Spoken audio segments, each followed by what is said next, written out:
the academic task 1 of writing with the question of bar graph. Let us see the question first. As you can see the question and the image on your screen, the chart compares the number of people per household by percentage in the UK in 1991 and 2001. When you are seeing the question, make sure you totally understand it. After that, let us see the format of how to write the bar graph. Firstly, we will write the introduction. In introduction, you firstly paraphrase the prompt, that is the description that is given with the image. After that, you mention how the data is calculated. This is all that is included in introduction. After that, you will leave the space of 1 line and you will write overall. In overall, you mention the overall trend of the graph. That is, if the graph is continuously changing every moment, then you can say the overall trend of the graph is fluctuating. If it is increasing, you can say the trend of the graph is increasing, and so on.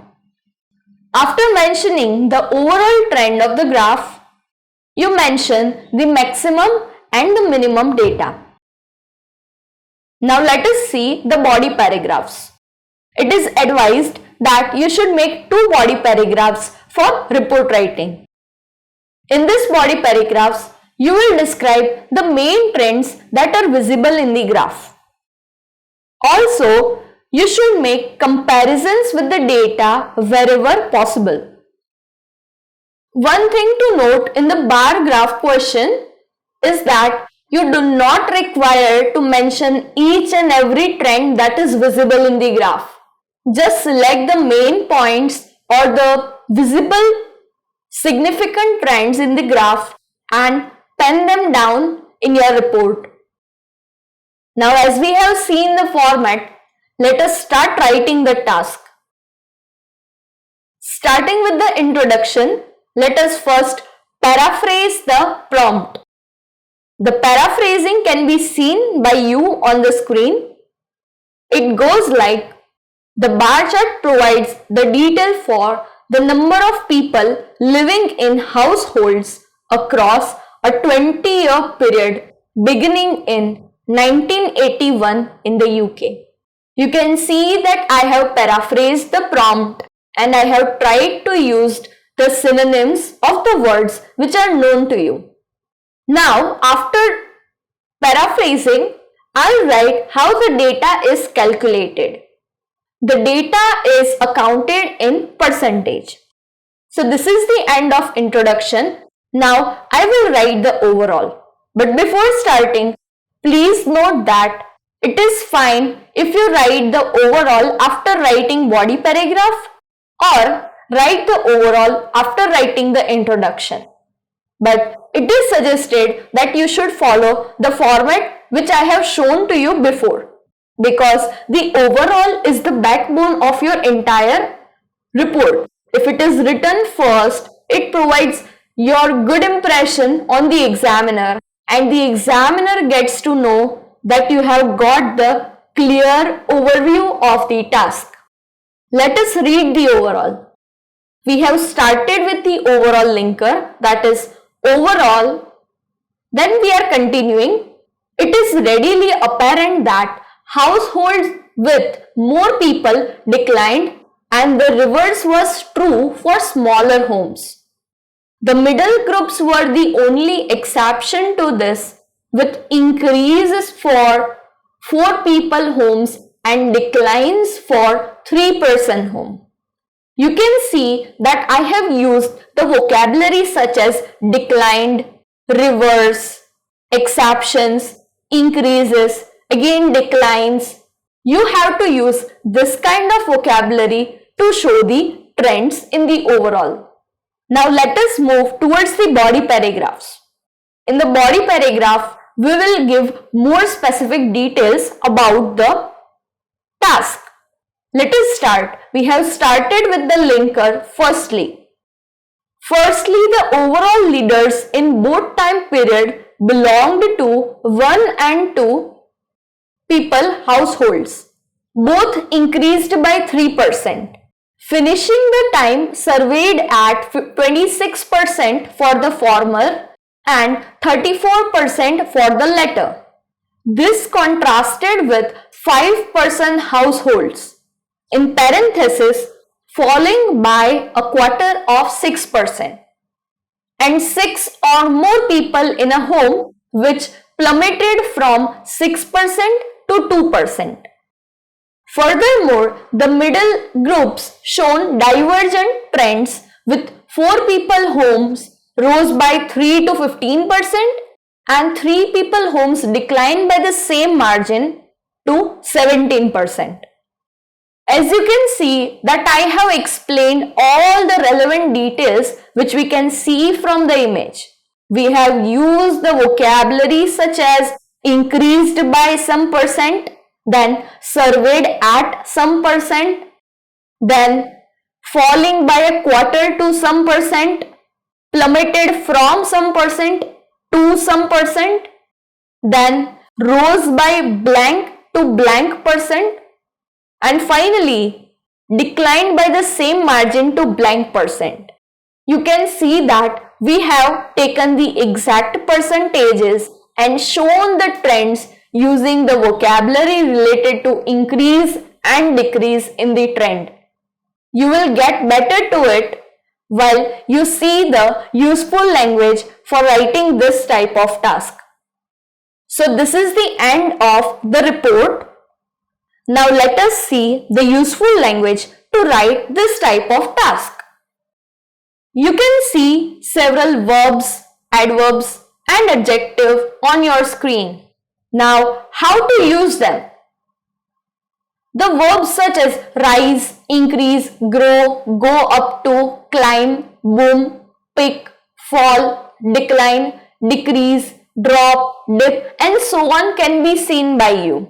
And the adjectives such as sharp, rapid, huge, dramatic, substantial, considerable, significant, slight and so on.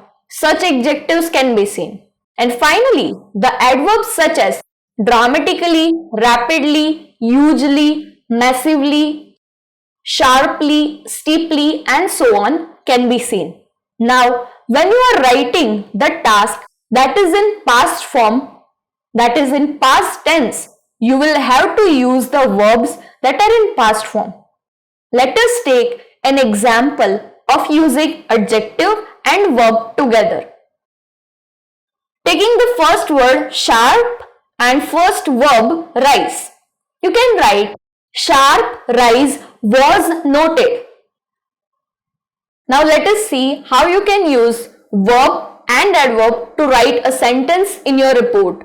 Let us take adverb dramatically and verb increase. The example could be the data of males dramatically increased in given 2 years. In this sentence, you can hear that we have used the dramatically adverb and we made the increase to increased, which makes our sentence in the past form. I hope you have understood the usage. You will understand it more by practicing, but make sure you are always using the verbs, adverbs and adjectives. It will help you to explain the task more efficiently. So this brings us to the last part of this lecture, that is tips for effective performance in writing bar graph. The first thing is plan before you write. Now as we have seen the image of the task, in order to write efficiently, we will always have to plan. We will have to select the points which are relevant, which are more significant. So yes, you should always plan before you start writing. Then highlight the main details. As I said before, you do not need to provide each and every detail from the image. Select the main details and you are good to go with the writing. Next is, do not include the word below in your paraphrase. That means in various questions, you can see that the question goes like, the graph given below describes the rate of increase in the consumption of food in 1998 and 2005. Now, when you are rewriting the prompt, you do not have an image in your answer. So, if you will write the word below, it is totally irrelevant. So, do not include that word when you are paraphrasing.